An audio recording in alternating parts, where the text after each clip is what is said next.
let's talk a little bit about the residential market, which you guys know more about than I do. You know, between 2002 and 2006, there was a high-tech slump.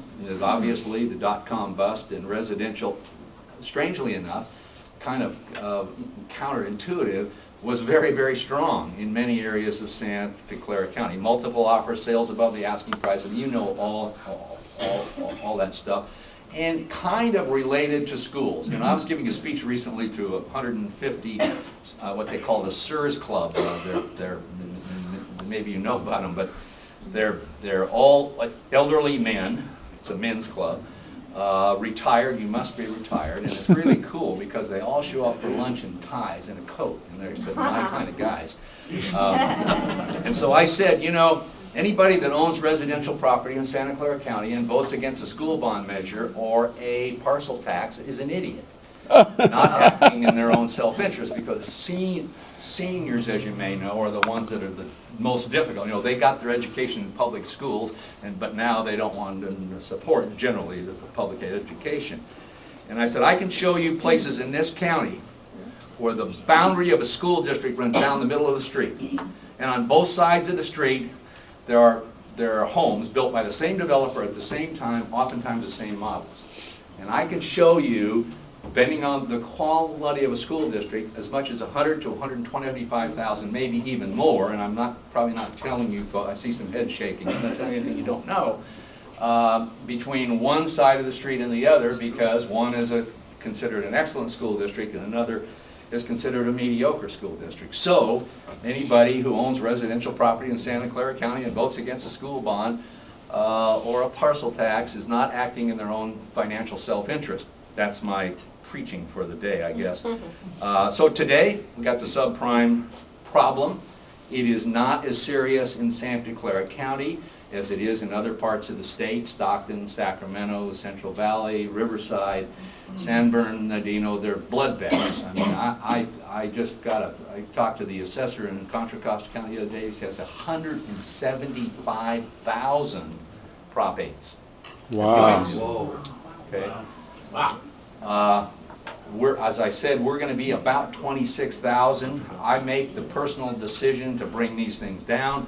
We don't. My predecessor did it across the board in the county. So when the market was dropping between 90 and 95, they looked at transactions and they brought them down across the county. Well, properties in Gilroy are substantially different than properties in Palo Alto. So how do you do this? When I came into office, I looked at it, and there's some people understand the value of a school district and its impact upon their residential property, I think, more than anything else. And so I learned that there was 11 high school districts in Santa Clara County, so we analyzed actual transactions that occur by computer individually within 11 high school districts. And it's arbitrary, but it's still a little bit more accurate, quite a bit more accurate than just doing it across the board. So as I said, we're going to proactively reduce the value on 26,000 properties, approximately. It might go as high as 30,000 this year to reflect the lower market value. The biggest problem, and I think it was obvious with a previous speaker, with the subprime problem, is it's affecting, I mean, you all know why it's there, but it's affecting capital markets and credit availability all over the place. Obviously, underwriting standards has increased. It's much more difficult to get a loan today. Our transactions, deeds, are down 30% this year, and it might be even, by the time we end up the year on July 1st, it might even be higher. New construction is down 20% in this county. So even though values, particularly in good school districts, tend to stay up, you guys are seeing even sometimes sales above the asking price, multiple offers and that kind of thing, depending upon the quality of a school district, the transactions are certainly down significantly. High-end residential seems to be very strong. The low end of the market, particularly condos and townhouses, are a substantial part of the Prop 8 problem issue that we have here. And those are affecting Morgan Hill, Gilroy, Milpitas, East San Jose is where the biggest problem of foreclosures and subprime problems exist. High-end areas still seem to be very strong. Commercial and industrial market, it's been very hot, and it's kind of counter-cyclical. When residential is good, that seems to be bad. Class A office space up until the last couple of months is absolutely on fire. Rents are up about 32%. In the single year, vacancies are down about 25%. R&D, the same thing, rents up about 16%, vacancies down to 29%. Investments here are strong. This still is a place. Last year, almost $7 billion was invested in Silicon Valley properties. A record year again over the year past, which was another record year. Spec office, we're seeing spec office buildings built for the first time in a long time. The J. Paul project that you see out in the Moffett Park, huge. The first spec office buildings that we've seen since probably 2001.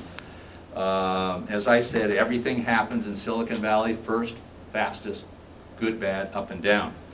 Let's talk a little bit about assessment appeals. I get asked that question a lot. We have the fewer assessment appeals in San Antonio and Clara County than any major county in the state. Let me give you an example. The highest year for assessment appeals in the state of California was 1996. Not so much. It was the bottom of that sustained downturn between 1990 and 1995. That year, 1996, San Diego had 28,000 appeals. Orange County had 48,000 appeals. LA, they weren't quite sure, but somewhere between 70 and 90,000. Riverside or San Bernardino, I think, had 22,000. Santa Clara County had 7,300. Now, the question is, why are we lower on assessment appeals than others? A couple of reasons. I think I got a great staff that does a good job to get the right value on the roll. But one of the other reasons, and I mention this to you because the union, the county union, is trying to take this away from us, and that is we're one of only 8 counties in the state that send those assessment notification cards out to you the 3rd week of May. Yeah. You know, the love note you get from me. And that love note, if you turn it over and read it, it says if you think you're overassessed, we've got the assessed value. This is what your assessed value will be when we close the roll 6 weeks from now on July the 1st. If you think you're overassessed, call us, write us, fax us, email us, come into the office, and we'll do a review. If we agree, we'll make the adjustment before the roll closes. In 50 of the 58 counties in the state, the first time you find out what your assessed value is when you get your tax bill in October. Okay, now you can still appeal. You got 60 days to appeal. But you file an appeal in October, and you have to pay the wrong tax if, in fact, you're overassessed. The wrong tax in December, the incorrect tax in April. If the assessor makes an adjustment or you win your appeal, then the county has to refund the money plus interest, and sometimes take back the revenue that we disperse to the cities or school district or whatever it is. I look at that and say, that's nuts. Let's get it right the first time. So that's why we send assessment notification cards out, and it's very important. We try to tell you what's happening before the roll closes, and that's why we have 7,300 appeals when Orange County has 48,000 at the height of the market. How successful are appellants? I'm often asked. You know, if I appeal, can I get some kind of a reduction?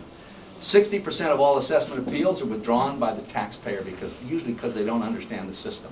You know, they have a $200,000 assessed value, the property goes up to $800,000, and they read in the paper that there's been a 20% drop or something, comes down to $600,000, and they think they're due an adjustment. So that's usually taken care of pretty quickly. But 38% of all appeals receive some kind of reduction, usually in about the 10 to the 20% range. And only 2% in our county of all assessment appeals actually end up in a hearing before an independent assessment appeals board. Okay? So usually we try to take care of that and get the right value on the roll even when people file an appeal. And there's less appeals because we take care of, we will proactively this year, without being asked by the taxpayer, reduce, as I said, the assessed value on about 26,000 properties. About 97% of those will be residential properties. property. So people will get a card in the mail and show a reduction that they didn't even know